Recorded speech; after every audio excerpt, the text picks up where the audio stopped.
वो छुपे रहते हैं अपनी तन्हा जिंदगियों में, अपनी अपनी छोटी बड़ी लड़ाइयां लड़ते हुए।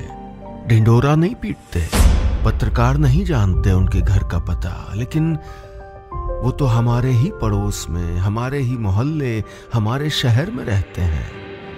हमारे हीरो हमारे आसपास रहते हैं। हम भी नहीं जानते उनको, क्योंकि अपने आप में खोई इस दुनिया में हम दूसरा बन के नहीं सोच पाते। We can not become the other. किसी दूसरे के नजरिए से दुनिया को देख नहीं पाते। जैसे चलिए एक पल के लिए मैं ये कल्पना करता हूं कि अगर मैं लड़की पैदा हुआ होता तो मेरी दुनिया कैसी होती। बचपन में टॉफी भाई को मिलती, मुझको नहीं। नए जूते आने होते तो बेटा उसको स्पोर्ट्स डे में चाहिए ना, अगली बार तेरे आ जाएंगे, यही कहा जाता ना।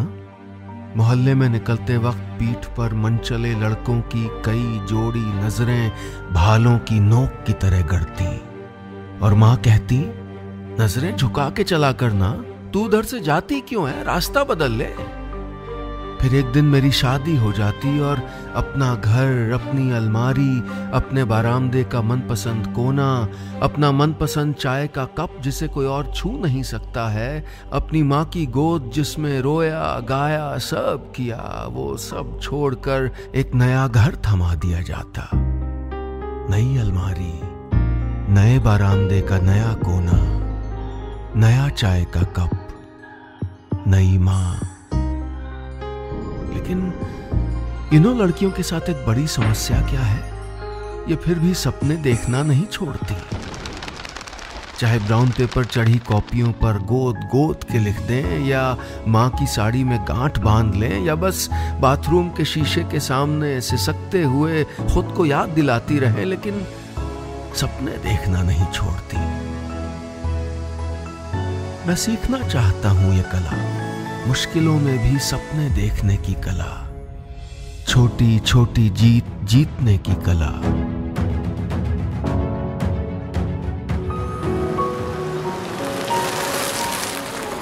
कहां से शुरू करूं अपनी दूसरी कहानी।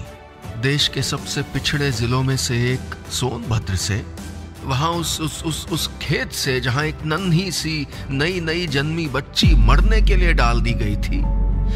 एक बिना नाम की जरा सी बच्ची जिसका न वर्तमान था न भविष्य, जो बस मौत का इंतजार कर रही थी। कौन थी ये लड़की, और इसके मौत के इंतजार में कौन सी बड़ी बात थी। हजारों लड़कियां मरी मिलती हैं रोज, प्लास्टिक की थैलियों में, कॉटन के झोलों में, लोहे के कूड़ेदानों में। या मैं दिल्ली के खूबसूरत सेंट्रल पार्क से शुरू करूं ये कहानी, जहां एक लड़की थकी हुई बैठी है, 890 किलोमीटर दूर अपने घर से भाग कर आई है, और उसकी जेब में सिर्फ 20 रुपए हैं।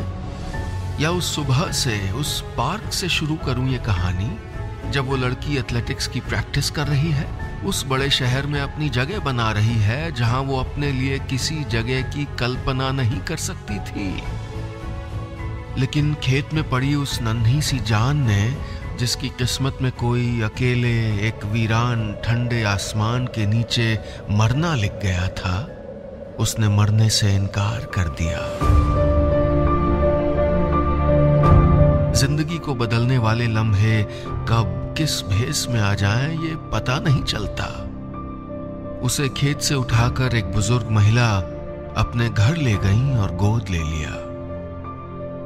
माँ ने उम्मीदों को पालना सिखाया, सपने देखना सिखाया। एक सपना था जो प्रिया को जागने नहीं देता था, सोने भी नहीं देता था। उसे माउंट एवरेस्ट चढ़ना था। एक दिन ऐसा आया कि जब 12 साल की लड़की एवरेस्ट पे चढ़ी थी, पूर्णा मलावत, तो मैंने उसको पेपर में देखा। वो भी बहुत ही गरीब घर की लड़की थी। वो मैं उसको देखी, मैंने कहा जब एक 12 साल की लड़की एवरेस्ट चढ़ सकती है इतना संघर्ष करके, तो फिर मैं क्यों नहीं चढ़ सकती।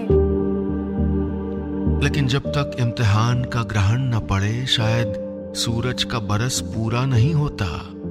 एक दिन प्रिया की माँ की मौत हो गई।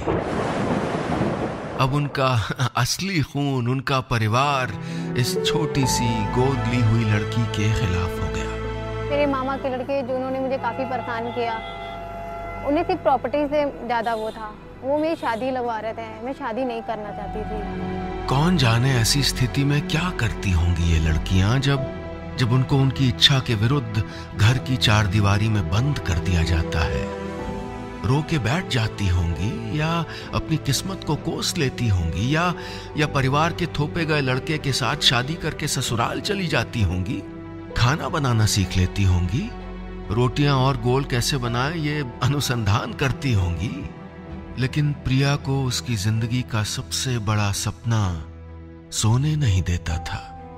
मुझे नहीं समझ में आ रहा था कि कैसे मैं घर छोड़ के भागूं। धीरे धीरे मैं एक एक सामान देती रहती थी कि किसी बहाने से अपनी फ्रेंड के यहाँ जाती थी और उसके यहाँ सामान रखवा देती थी। किसी भी तरह करके मैं बाहर निकली और बाहर निकलने के बाद बस हैंडपंप पे गई और बस मुंह धुलने के बाद मैं वहां से निकल गई। उसको पता नहीं था कि वो कहाँ जाएगी।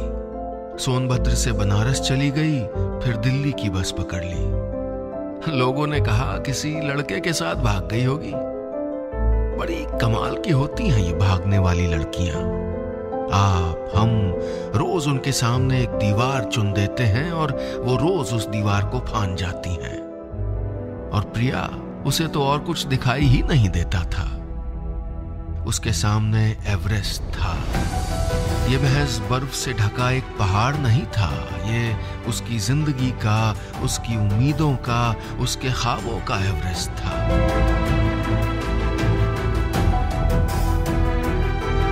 प्रिया के जुनून के आगे मुश्किलें हारती चली गईं। फिर कुछ शुभचिंतक, कुछ मददगार मिले और प्रिया माउंटेनियरिंग की ट्रेनिंग के लिए देहरादून चली गई। अपने सपने की ओर धीरे धीरे चढ़ते हुए प्रिया अब हिमालय पर एडवांस ट्रेनिंग भी करके आ गई है। मैं नहीं जानता कि प्रिया एवरेस्ट चढ़ पाएगी या नहीं। शायद अब मेरे लिए ये महत्वपूर्ण है भी नहीं। अपने जीवन का एवरेस्ट वो बहुत पहले चढ़ चुकी। लेकिन प्रिया के लिए आज भी माउंट एवरेस्ट चढ़ना उसकी जिंदगी का सबसे बड़ा मकसद है। उसे हिम्मत चाहिए, ट्रेनिंग चाहिए, 30 लाख रुपए चाहिए। अगर आप उसकी मदद करना चाहें तो मुझसे संपर्क करिएगा। हो सकता है कि आप प्रिया की जिंदगी बदल पाएं।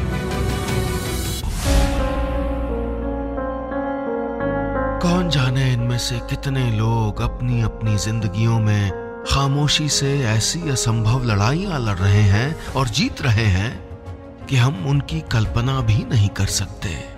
अगली बार इन आंखों में झांकिएगा, रुक के बातें करिएगा। इन अनजान लोगों की थोड़ी इज्जत कर लीजिएगा, क्योंकि हमारे हीरो हमारे आसपास ही हैं। मैं अपने सफर पे फिर चल पड़ा हूं, न जाने किस नई मंजिल की तरफ। भटकना चाहता हूं, हिंदुस्तान को नए सिरे से सीखना चाहता हूं। चल पड़ा फिर से, न जाने क्या ढूंढता है ये स्टोरी टेलर।